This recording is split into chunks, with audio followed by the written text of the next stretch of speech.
दिल्ली में गैंगरेप का शिकार हुई पैरामेडिकल छात्रा ने सिंगापुर के माउंट एलिजाबेथ अस्पताल में दम तोड़ दिया। भारतीय समय अनुसार पीड़ित लड़की की मौत रात को 2:15 बजे हुई।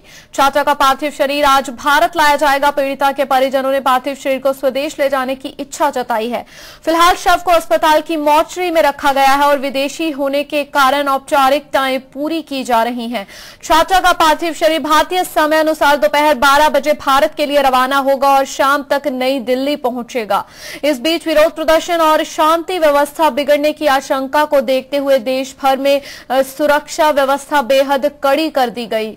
तो दिल्ली गैंगरेप की शिकार पीड़िता की मौत हो गई। भारतीय समय अनुसार रात करीब 2:15 बजे पीड़िता ने दम तोड़ दिया। आपको बता दें कि बीते 16 दिसंबर को चलती बस में 6 लोगों ने सामूहिक बलात्कार किया था इस 23 वर्षीय पैरामेडिकल छात्रा के साथ। उसके बाद से जिंदगी और मौत के बीच जूझ रही थी ये छात्रा। 13 दिन बाद आखिरकार जिंदगी से हार गई ये छात्रा और पीड़िता ने दम तोड़ दिया। पहले भारत में इलाज चला था। 2 दिन पहले ही ट्रांसप्लांटेशन के लिए सिंगापुर के एलिजाबेथ अस्पताल में ले जाया गया था।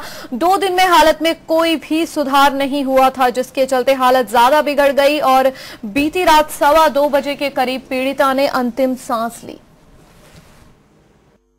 There are formalities which have to be completed before the body is sent back to India, and my colleagues are attending to those formalities in consultation with the concerned authorities in Singapore. I believe it would be in a morgue. I'm not aware of the specific name of the morgue, but I could find out and let you know. As you're aware, we've not had much time to work out all the details, and I had said that we are finalizing the logistics.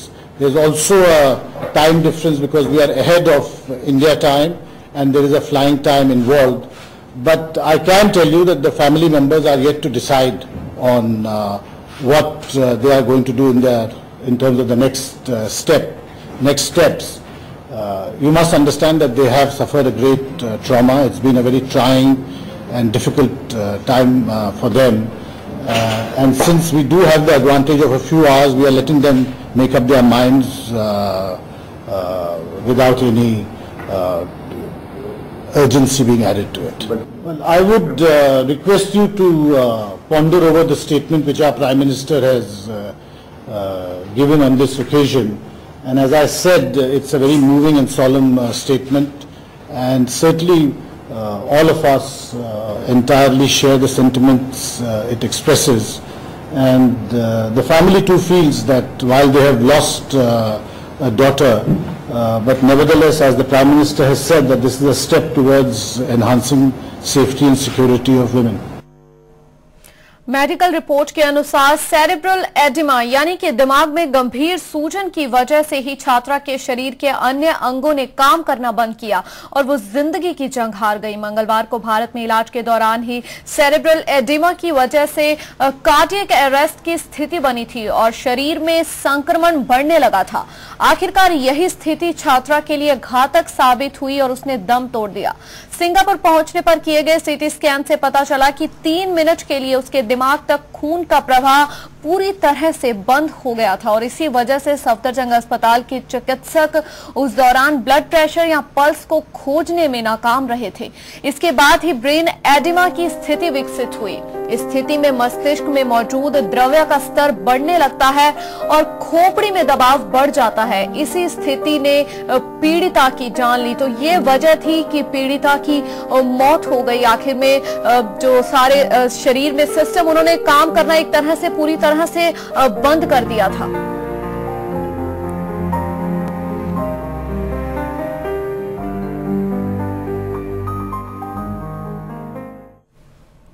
सामूहिक बलात्कार की शिकार युवती की मौत पर गहरा शोक व्यक्त करते हुए केंद्रीय गृह राज्य मंत्री सुशील कुमार शिंदे ने आज वायदा किया कि कानून को और कड़ा किया जाएगा ताकि इस तरह की वारदात को दोबारा होने से रोका जा सके। शिंदे ने कहा कि 23 वर्षीय छात्रा को सच्ची श्रद्धांजलि यही होगी कि बलात्कार के दोषियों को कड़ी से कड़ी सजा मिले।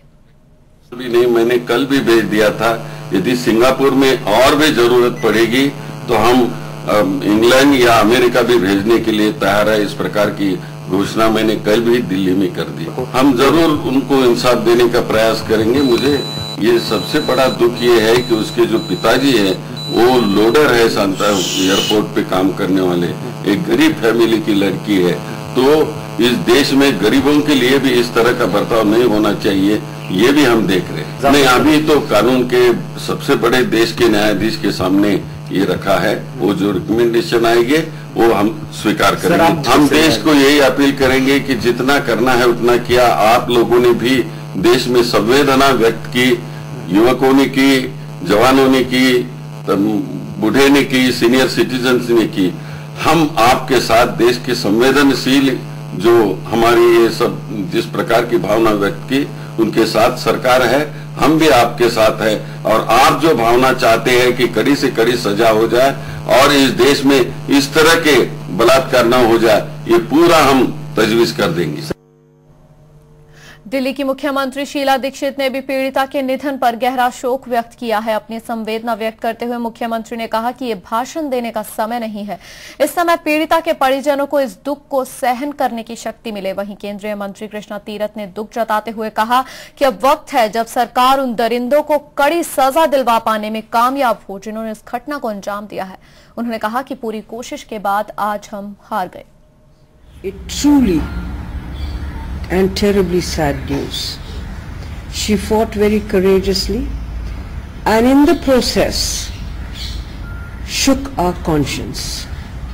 It is a shameful moment for me, just not as a chief minister but also as a citizen of this great city.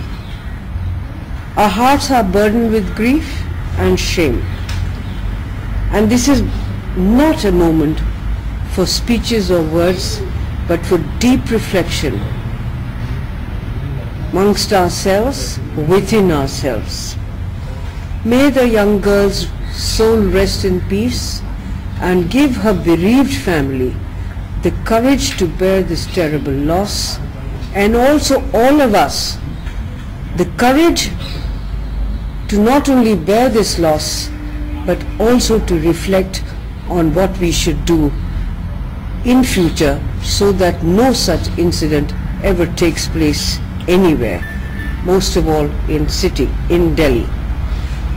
Finally, I would like to appeal to each one of you to be calm and peaceful, and so that in being calm and peaceful, we can reflect on what we need to do in the future. इस दुख भरी घड़ी में मैं सरकार की तरफ से और अपनी तरफ से पीड़ित परिवार के परिवार को संवेदना व्यक्त करता हूं और उतना विश्वास उनको दिलवाना चाहता हूं कि जो भी कदम सरकार को उठाना पड़ेगा, कठोर से कठोर कदम उठाकर इन आरोपियों को कड़ी से कड़ी सजा जल्द से जल्द देगी। और मैं समझता हूं कि एक ऐसी दुख भरी घड़ी है जबकि पीड़ित लड़की ने इस तरह की अपने जीने के लिए इतना कोशिश की। मैं समझ सकता हूं इस देश के लिए एक बहुत ही दुख की घड़ी है। और मैं और कहना चाहता हूं कि सरकार वो सारे कदम उठाएंगे कि आगे ऐसी कोई घटना फिर दोहरा ना सके। मैं समझती हूँ कि ये बात बहुत दुख की बात है। आज सारा देश में जो इस बात के लिए बहुत इकट्ठे हुए थे, लोग दुआएं कर रहे थे, सरकार ने भी अपना काम करती रही, लेकिन आज वो हमारे बीच में नहीं है। इस बात का दुख है। तो मैं ये कहना चाहूंगी, सबसे पहले तो संयमता जरूरी है, हम संयम रखें और आगे के लिए ऐसी घटनाएं ना घटें, इसके लिए हमें कई तरीके अपनाने होंगे। सरकार के भीतर जो हम अपने कानून हैं उसको सख्ती से उसका पालन हो, सरकारी तंत्र अपना काम करे, समाज के लोग इसमें अपना सहयोग दें। बहुत ही दुखद हादसा है और हमारे देश के इतिहास में काले अक्षरों में लिखा जाएगा, लेकिन आज समय उग्र और आक्रोशित होने का नहीं है। आज समय बहुत शांतिपूर्ण तरीके से उसको उसकी आत्मा की शांति के लिए प्रार्थना करने का है। और मेरी अपील है पूरे देश से, हमारे देश की बहनों से, भाइयों से, कि ये वक्त बहुत शांति से गुजारने का है, साथ में मंथन और चिंतन का भी है कि किस तरह से हमारे देश में हमारी महिला बहनें सुरक्षित रहें। उसके लिए एक सामूहिक प्रयासों की जरूरत है, चाहे वो पुलिस हो, चाहे वो सरकार हो, चाहे वो समाज हो। और समाज को मानसिकता बदलने की भी बहुत ज्यादा जरूरत है, क्योंकि जब तक समाज ये नहीं सोचेगा कि हमारे घर में भी बहन बेटियां और बहुएं हैं, तब तक मैं नहीं समझती कि कोई बदलाव आ पाएगा। पुलिस के सिस्टम में भी बदलाव होना चाहिए। जिस तरह से पुलिस बिल्कुल असंवेदनशील है, उनको संवेदनशील बनाना होगा। और मैंने तो एक सिफारिश और भी की है कि जब हादसा हो और जो उस थाने में, जो पुलिस स्टेशन पे ड्यूटी पे हो, उनके खिलाफ भी कार्रवाई बहुत जम के होनी चाहिए, ताकि दूसरों को ये सबक मिले कि हमारी ड्यूटी हमें ठीक से करनी है। वहीं भाजपा नेता मुख्तार अब्बास नकवी ने भी गैंगरेप पीड़ित युवती की मौत पर दुख जाहिर किया। नकवी ने कहा कि अब समय आ गया है जब इस तरह के मामलों से सख्ती से निपटा जाए। इंसानियत को शर्मसार और झकझोर देने वाली खबर है। निश्चित तौर से इसको लेकर के देश में जो इस घटना को लेकर के, इस वहशी दरिंदगी भरी घटना को लेकर जो देश में आक्रोश था, इस खबर से निश्चित तौर से लोगों में दुख और लोगों की संवेदनाएं कहीं न कहीं बहुत बुरी तरह से आहत हुई हैं। और सरकार ने और डॉक्टर्स ने हमारे जितनी भी अपनी तरफ से कोशिश थी, वो कोशिश की, हर स्तर पे की, लेकिन क्योंकि जो कुछ ये दुर्भाग्यपूर्ण और दुखद घटना हुई, इसके बारे में कोई बयान नहीं किया जा सकता। लेकिन इतना जरूर है कि इंसानियत को झकझोर देने वाली ये खबर है, और कहीं ना कहीं उन वहशी दरिंदों और शैतानी ताकतों को सबक सिखाने के संकल्प का ये वक्त है। Find themselves safe.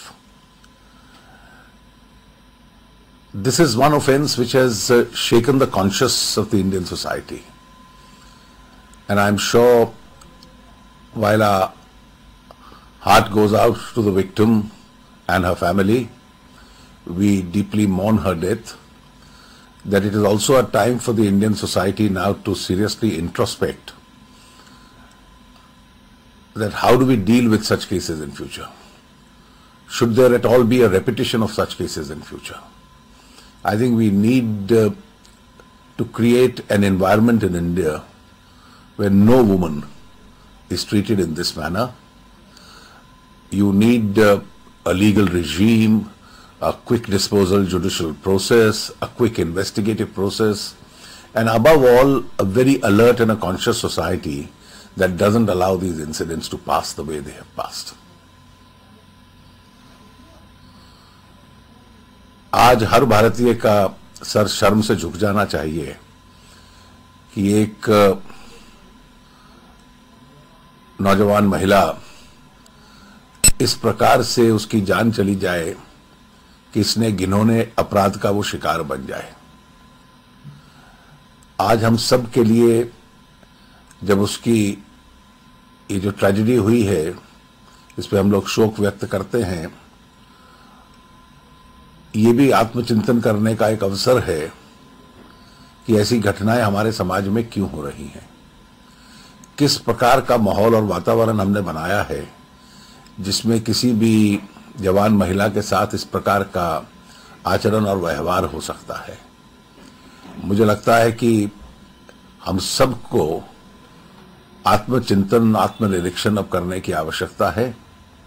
कानून में सख्ती हो, पुलिस द्वारा सख्ती हो, और जितने भी नागरिक हैं इस देश के, उनमें ये भावना भी बढ़े कि इस प्रकार की घटना को वो अब बर्दाश्त करने को तैयार नहीं।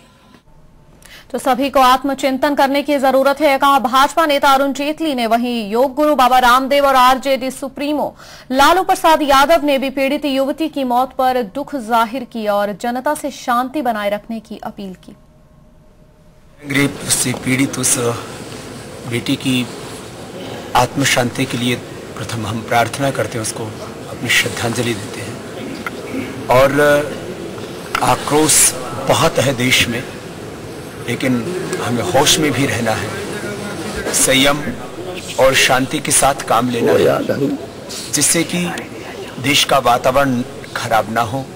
साथ में हमें एक ऐसा वातावरण देश में बनाना पड़ेगा जिससे कि इस तरह की घटनाओं की पुनरावृत्ति ना हो। समाज और सरकार दोनों को ही प्रामाणिक तौर पर कुछ काम करना पड़ेगा। अब सरकार को कानूनी दांवपेच की और एक तरह से छलावे की भाषा न बोल करके सीधा सीधा जो बहसी दरिंदे बलात्कारियों को एक संदेश देना पड़ेगा। जब तक उनके भीतर एक खौफ पैदा नहीं होगा तब तक वे बेखौफ ऐसे ही मां बहन बेटियों की इज्जत आबरू के साथ खिलवाड़ करते रहेंगे। दुखद समाचार आया सुनकर कि सिंगापुर में उसने दम तोड़ दिया लड़की ने,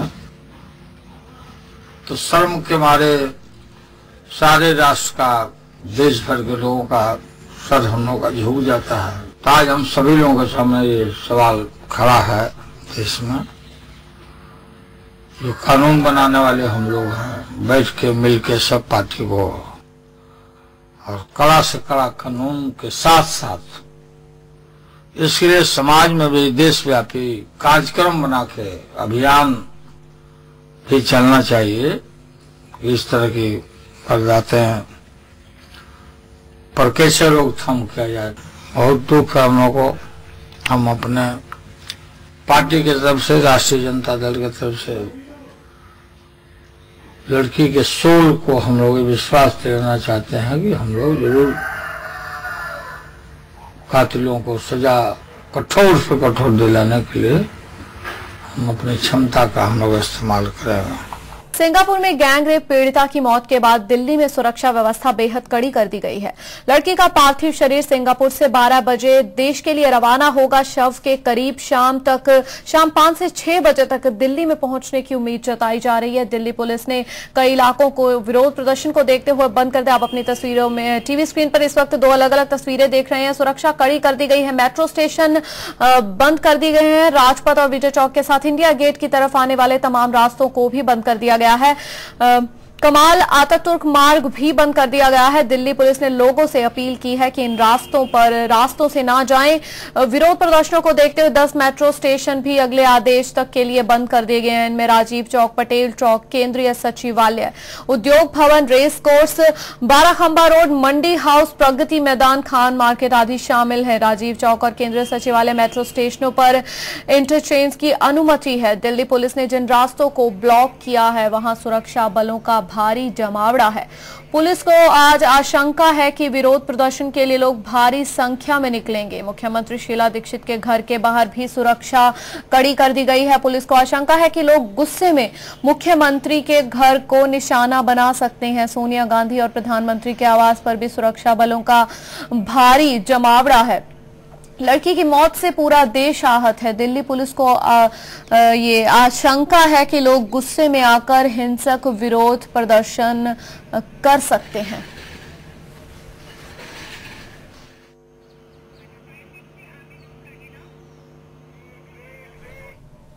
तो दिल्ली में किस तरह की सुरक्षा व्यवस्था है, जायजा लिया हमारे संवाददाता रशपाल दस्कोत्रा ने। में हुई पीड़ित लड़की की मौत के बाद दिल्ली को छावनी की तरह तब्दील कर दिया गया है। करीबन 10 मेट्रो स्टेशंस बंद कर दिए गए हैं। राजपथ, विजय चौक और इंडिया गेट का एरिया जो है वो पूरा बैरिकेडिंग की गई है। कहने को धारा 144 है, लेकिन कर्फ्यू लाइक सिचुएशन दिल्ली में देखी जा सकती है। कैमरामैन नसीब सिंह के साथ Rashpal Daskotra, day and night news, Delhi. Gangrape पीड़ित लड़की की मौत के बाद अब आरोपियों पर हत्या का मुकदमा भी चलेगा। पहले इन 6 आरोपियों पर बलात्कार और हत्या की कोशिश का मामला दर्ज किया गया था, लेकिन अब लड़की की मौत के बाद इन आरोपियों पर हत्या का मुकदमा भी चलेगा। लड़की की मौत के बाद इस केस की संभावना रेयर ऑफ रेयरेस्ट होने की बढ़ गई है। वहीं इस मौके पर मायावती लखनऊ में इस वक्त लोगों को संबोधित कर रही हैं। आपको सीधा वहीं ले चलते हैं। पत्रकारों को संबोधित कर रहे हैं। इस हादसे से मैं गहरे सदमे से उभरने की हिम्मत है, लेकिन इसके साथ ही तो इस घटना को गंभीरता से लेते हुए मेरा केंद्र की सरकार को भी ये कहना है कि जब पूरा देश इस घटना को गंभीरता से ले रहा है तो केंद्र की सरकार को भी इस घटना को काफी गंभीरता से लेना चाहिए और इस घटना को गंभीरता से लेते हुए तो केंद्र की सरकार की ये जिम्मेवारी बनती है कि वर्तमान में जो महिला की सुरक्षा के लिए जो कानून बना है उसमें अभी काफी ज्यादा परिवर्तन की जरूरत है और इसमें केंद्र की सरकार को ढीलापन रवैया नहीं अपनाना चाहिए, आनाकानी नहीं करनी चाहिए और सख्त से सख्त कानून महिलाओं के ऊपर जो किस्म किस्म का उत्पीड़न हो रहा है तो उससे रोकने के लिए, महिलाओं की सुरक्षा के लिए तो केंद्र की सरकार को बिना कोई देरी किए हुए तो सख्त से सख्त कदम उठाना चाहिए, सख्त से सख्त कानून बनाना चाहिए। और इतना ही नहीं, जब ये घटना घटी थी दिल्ली में, उस समय में दिल्ली में खुद मौजूद थी, पार्लियामेंट सेशन चल रहा था, तो मैंने राज्यसभा सदन में भी ये कहा था, जो बात मैंने आज आप लोगों के सामने रखी है, लगभग यही बात मैंने राज्यसभा के अंदर भी ये कही थी। और इसके साथ ही मैंने ये बात भी कही थी कि जब इस बार कानून बनता है तो कानून में ये भी प्रावधान डालना चाहिए कि जो भी व्यक्ति इस किस्म का गलत कार्य करता है तो उसको कड़ी से कड़ी तो सजा मिले। तो इस मामले में केंद्र सरकार को ढीला रवैया नहीं अपनाना चाहिए, ये कहना है बसपा सुप्रीमो मायावती का। वहीं अमृतसर में मृतका के लिए अंतिम अरदास की गई और उसकी आत्मा की शांति के लिए प्रार्थना की गई।